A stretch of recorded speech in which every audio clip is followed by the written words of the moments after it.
Hello everyone, ನಿನ್ನೆದೆ continuation blog ಇದು. ಝೆಪ್ಟೋಯಿಂದ ಸ್ವಲ್ಪ items ಎಲ್ಲ ಆರ್ಡರ್ ಮಾಡಿದ್ದೆ. ನಾರ್ಮಲಿ ಊರಿಂದ ಬರಬೇಕಾದ್ರೆ ಅಮ್ಮ ಕೊಟ್ಟು ಕಳಿಸಿರ್ತಾರೆ ವಿಲೇದೆಲೆನ. ನಿನ್ನೆನೂ ಕೊಟ್ಟಿದ್ರು, ಬಟ್ ಅಷ್ಟಾಗಿ ಚೆನ್ನಾಗಿರಲಿಲ್ಲ. ಇವಾಗ ಫ್ರೆಶ್ ಆಗಿರೋದಿಟ್ರೆ ಮಿನಿಮಮ್ ಅಂದರೂ 15 ಡೇಸ್ ಅದು ಚೆನ್ನಾಗಿರುತ್ತೆ ಅಂತ ಝೆಪ್ಟೋಲ್ಲಿ ಆರ್ಡರ್ ಮಾಡಿದ್ದೆ.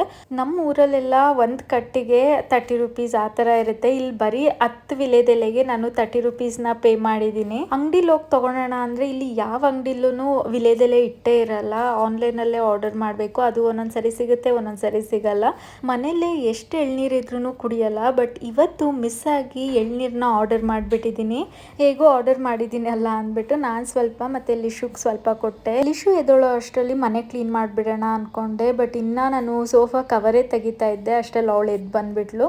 ಅವಳನ್ನ ಬಾಲ್ಕನಿಯಲ್ಲಿ ಕುಂಡ್ರಿಸಿ ನಾನು ಮನೆಯೆಲ್ಲ ಕ್ಲೀನ್ ಮಾಡಿಕೊಂಡೆ. ಆಮೇಲೆ ಇವತ್ತು ತಿಂಡಿಗೆ ನಾನು ಇಡ್ಲಿ ಸಾಂಬಾರು ಮಾಡಿದ್ದೆ. Thank you for watching.